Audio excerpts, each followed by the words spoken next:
Hey guys, how's it going? Today's your boy LetsGoBJones, and today's video I'm going to tell you about the 10 things I dislike about modeling. But before I get into that, make sure you subscribe, like, to help support your boy.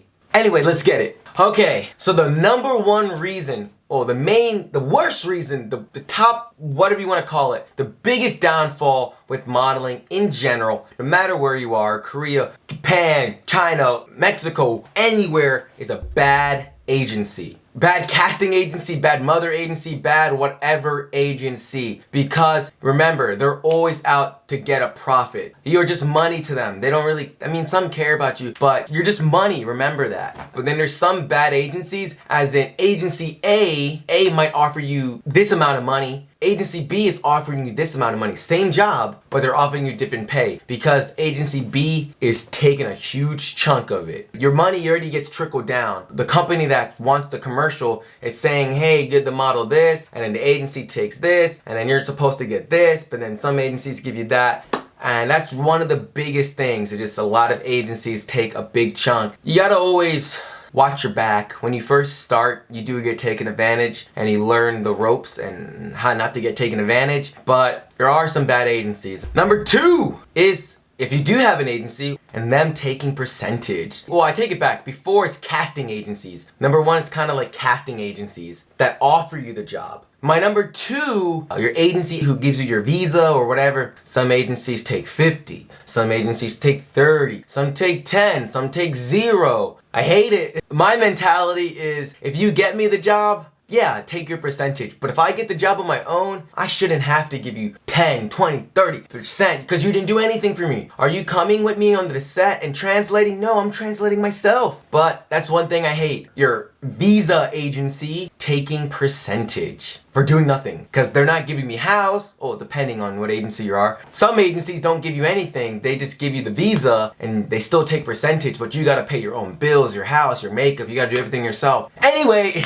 number three, it's gotta be low pay and late pay. Some agencies, hey, you work 10 hours, we're gonna give you $100. No, don't take that job. You're getting taken advantage of. Don't. But there are models that will take that low job saying, oh my gosh, if I take this job, the agent might like me. I'll get bigger roles. No, if you take low pay, you will always get low pay. And there's different tiers of modeling, especially in Korea. There's certain models that only get called for extra work and they're never gonna be a main. They're never gonna be a face of a brand because they're always extra work. They're begging for work. They're begging for money.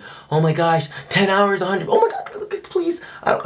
No, don't do that. Fight for your rights. And those people also lower the rates for other people like me. And then also late pay. I'm really passionate about this. Late pay. So as an example, I could work today, get paid today, tomorrow, next week, next month. 3 months later, 6 months later, I can get paid 3 months after the commercial comes out, and it takes the commercial 3 months to come out, so I can get paid next year. That's the biggest problem. And you always gotta just keep bugging the people. Send me my money. Send it to me. I need my money. Expect to get late pay.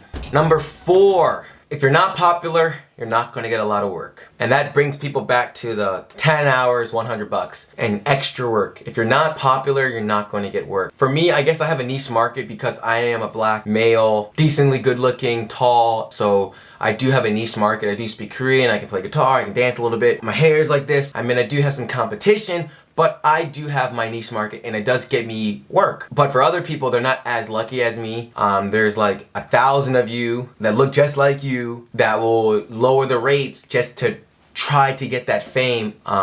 That's the biggest thing. If you want to go full time, you gotta put the work in. You gotta grind. You gotta get your Instagram, YouTube, Facebook. You gotta network. You gotta be doing things to get your name out there and get work. Get good comp cards. Get good photos. You gotta invest a little and then you're gonna be good. And then you'll get the benefits. But if you don't put that investment in, you're never gonna get the work. 6.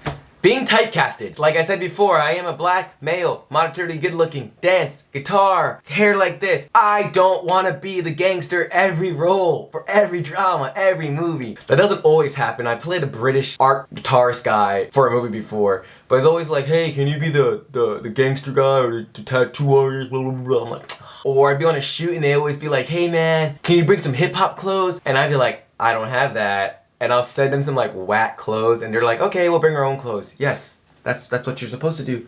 Because you're paying me to come to the photo. You should have a stylist. But yeah, typecasted. I got a movie coming up. I'm supposed to play like, I can't tell you guys about it. I don't want to get in trouble, the NDA. But I got a nice little movie coming up in a few, well, I'm filming this month, I think. Just being typecasted. I feel for like foreign women, you always get typecasted as the Russian prostitute or Russian girlfriend or something like that. And black guys always, oh, basketball player or whatever. Whenever I get casted as basketball player, I just lie and say I'm a very good basketball player. And then when I get the scene, they find out that I suck. And I just say, hey, editing magic. Because when you do basketball scene, it's just dribble, dribble, dribble, pass, jump, shoot, ball goes in. Edit it. Typecast me. I don't care. Number 7. One thing I don't like about modeling a little bit, never signing contracts. I had times when they tried to change the payment on me and I'm like, I got the receipts right here on my phone, and they try to change things and they try to change the uses or try to change it from exclusive to non-exclusive. And that's one thing I've hated. I've worked for like 2 years and I probably signed less than 10 contracts in my time here, which is really frustrating. Like the really big jobs, yeah, I've signed some contracts. And then there was like the medium jobs, I never did contracts. But then it's like the tiniest, smallest jobs that are with like direct bookings with like super small people like, hey, can you really do me a nice favor? And I was like, yeah, I got you. They sign contracts, but in like the middle tier stuff, I never signed contracts. And I don't know, I sometimes I feel like I'm gonna get taken advantage, or people never showing you the contract, like the agent that's casting you showing you the original contract, because you know they're taking a huge chunk of that money.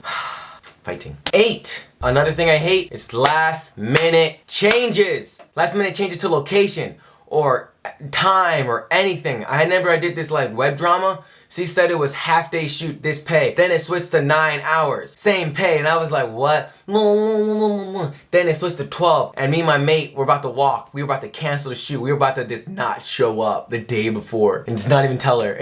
We weren't not gonna tell her, but it was just like, you just tripled our time for same pay. And then we're like, yo, give us more money. You have to give us more money. And it was the day before, so they had to give us more money. And then they added like 5 more hours, and then on set, we got our money, okay? That's all we gotta say.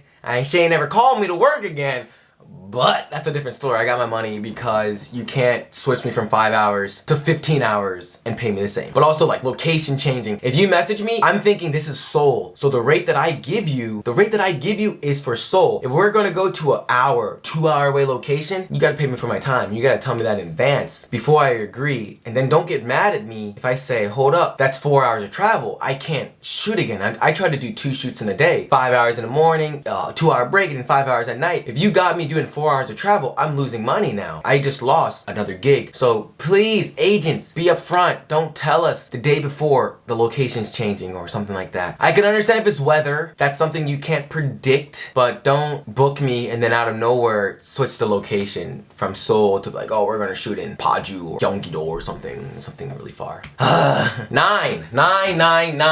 Number 9, one thing I dislike is asking me to bring stuff. You're paying me to do my modeling and acting. You should be having your stuff. Unless it's a collaboration with a student or something like that, I shouldn't have to bring anything. One thing I do always bring is my own makeup, because a lot of Korean makeup artists do not have my shade, and I do not want to come out looking like Casper the Ghost. The first commercial I did, it was for not my second commercial? Whatever, my second commercial I ever did was and man, nothing wrong with love them, they're good. The makeup artist, man, they used the wrong skin color, so my neck was this, but my face was white as a ghost. After that, I went and bought my own makeup because I never wanted to have that situation happen again. But it was a good commercial, not bashing them, do not sue me. I like you, I like you. Thanks for hiring me again last month or the other couple months ago.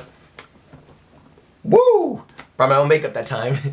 I had a makeup artist. But yeah, don't ask me to bring stuff. Don't ask me to bring shoes. Maybe shoes. I can bring shoes, but don't ask me to bring clothes because I don't have that style. I don't have hip hop clothes. I used to be a rocker. I like skinny jeans and band tees. And number 10. This is my biggest pet peeve. my biggest thing I dislike about modeling. It's just not trying to do basic things. Not trying to do basic things. I've been on shoots and they didn't give us food. You have to feed us. If it's lunchtime, you gotta feed us. If it's dinner, you gotta feed us. If it's breakfast, you gotta feed us. Because I am 2 hours away. I don't know where I am. You have to feed us. I dislike when they try to just feed us like the cheapest food. Like, just give me like a decent meal, cause I'm hungry. And if I'm hungry, I can't work properly. Like, yes, I like kimbap and I like ramen, but just not a dollar ramen. Just like, give me like a $5 McDonald's hamburger and I'll be so happy. I get a soda, a burger, and I get some what's it called? French fries. And also, some agencies don't try to pay overtime. Are you kidding me?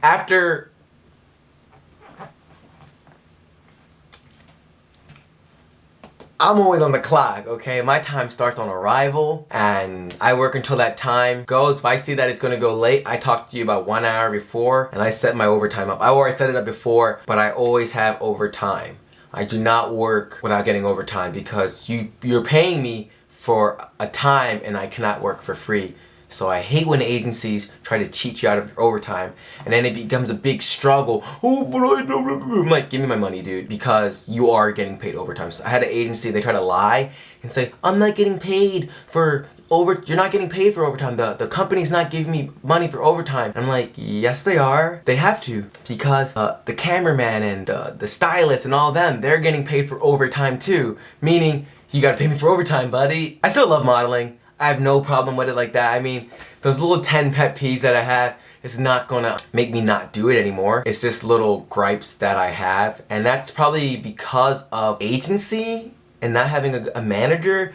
If I'm on a better agency, my agency would take care of all that stuff for me and I wouldn't have to deal with things like that, like a real agency that books me jobs and stuff, because that agency is taking care of you. And if I had a manager would be getting me jobs and making sure that I'm taken care of and not getting taken advantage of. So because I do have an agency, but I'm still freelance, I have to deal with a lot of that BS stuff. But I love it. I love it. I wouldn't change it for the world, and I'm glad to be able to do that every day. Anyways, you guys, if you guys like this video, make sure you leave in the comments section comments and let me know what you want me to talk about or any questions you have. Like and share the video. And like always, you guys, thank you. I appreciate you guys watching the video and fighting.